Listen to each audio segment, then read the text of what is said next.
So I am Shadon Larkey of Awards Daily here with Hunter Doohan. He stars alongside Bryan Cranston in the Showtime limited series Your Honor.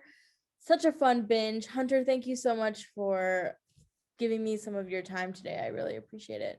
Yeah, thanks for having me on, and thanks for binging the show. That's quite the undertaking. It's a lot. It was. So your character meets sort of this Shakespearean tragic end there. Was that something that you knew from the beginning? What was your reaction when you were reading that in the script? No, I didn't know that at all. I because we just shut down during COVID, obviously. So we shut down in March, and then we still had like 2.5 episodes to film, and we didn't come back until October, November. And I got a call from Peter Moffat, our showrunner and creator, um, about a month before we went back. And I was pretty suspicious when I got the email setting up the call, and I was like, this can't be good for Adam.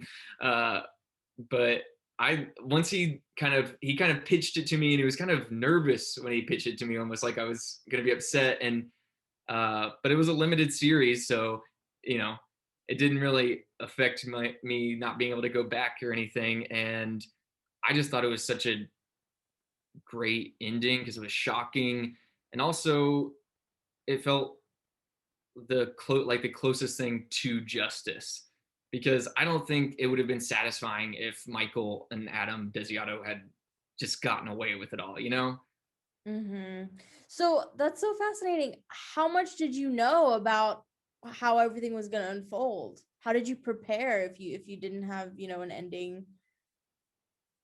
Well, we talked a lot about the arc, mainly between the relationships, um, with several characters, but like mainly between me and Brian's character, our father son arc, and how we're going to kind of start together, start to be pulled apart by this tragedy, and then how the Baxters were going to kind of get in there too, and also my relationship with Thea. So I knew kind of the shape of the season without knowing the very, very end. And speaking of your preparation process, I mean, this is a massive limited series. It's 10 plus hours of television. And then, of course, you did have that COVID break. How did you sort of get into that headspace? How did you prepare? And then, what was it like having to take that break and then come back and shoot such a dramatic finale? Uh, yeah, I definitely felt the nerves of going into this project because, obviously, the biggest thing I've ever gotten to be a part of. And I was such a huge Bryan Cranston fan. I just didn't want to be the guy who messes it up.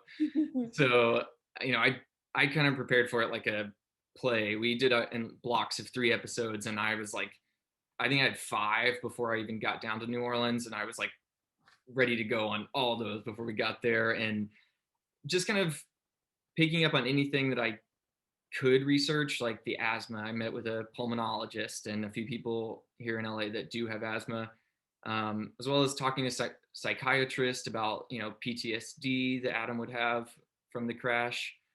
And then as far as going back, we had 6 months down in New Orleans and before COVID, and I think that was great because, and then we all went home and everyone sat inside their house. We were all just so excited to get back. It didn't actually feel that hard to get back into it. And how do I say this delicately? Adam makes some interesting decisions over the course of the show. It's kind of frustrating at times to Oh, watch. you I can mean, like, say stupid and makes you mad. yeah. I mean, you said it. You did the work for me there. But how, okay, as an actor, like, how do you prepare for that? Is it important? Like, do you ever worry, like, what if he's not likable enough? Is that something that you sort of took into consideration when you're crafting the character? No, I mean, I guess no and yes, but to me, there's like, I guess it's kind of like, as an actor, your job is not necessarily to make the audience like your choices that the character's making, but just have them believe what's going on.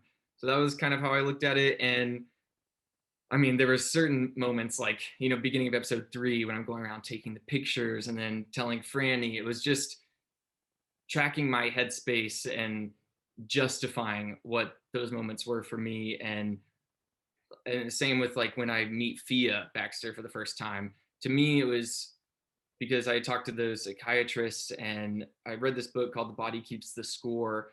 And there's this phenomenon about, the compulsion to repeat if you have this PTSD trauma. And so to me, Adam was just obsessed with Rocco and this life that he had ended. And so that's how he got drawn to Fia. He just wanted to know more and anything that he could about Rocco. And then they kind of bonded over their grief, even though Adam's obviously keeping a lot of secrets, Mhm. and formed this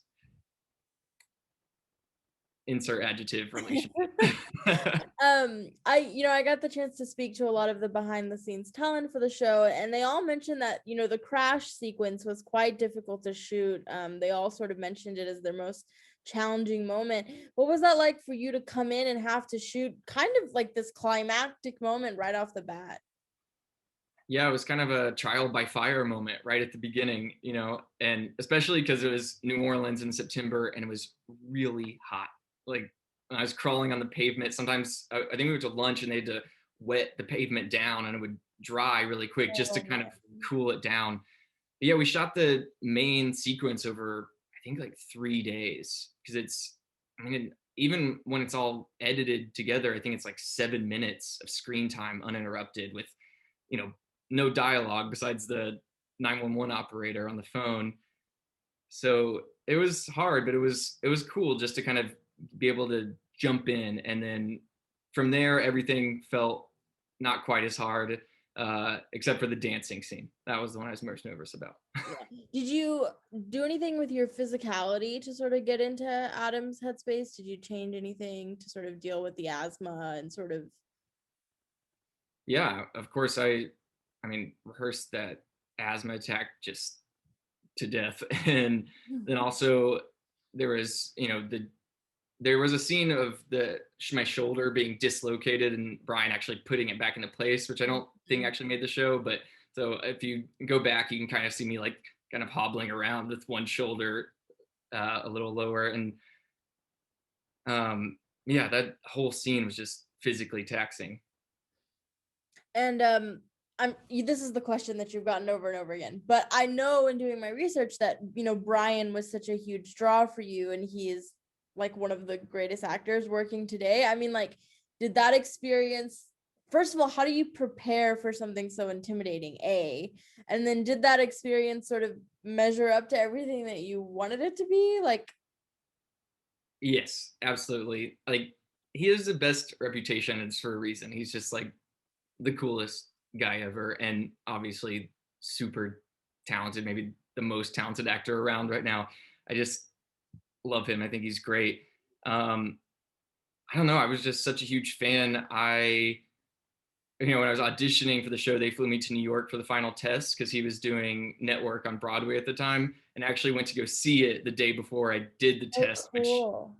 was kind of a mistake though, because I was literally like looking up at him as he did this amazing performance, and the next day going into act across from him.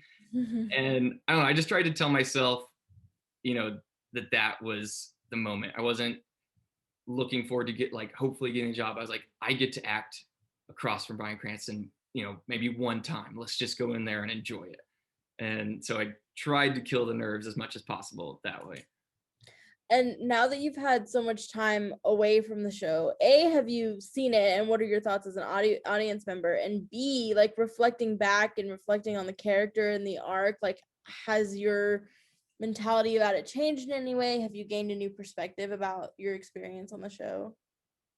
Uh, yeah, I watched it as it came out, and it was really fun. It's such a dark show, but we had a great time watching it because we were just sitting there laughing and talking about behind the scenes stories and stuff.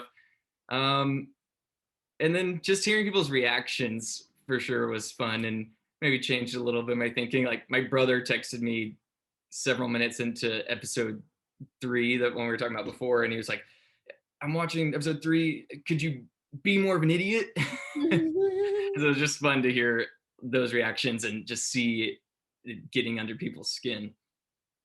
You mentioned behind the scenes stories. Are there any fun ones that you're able to share?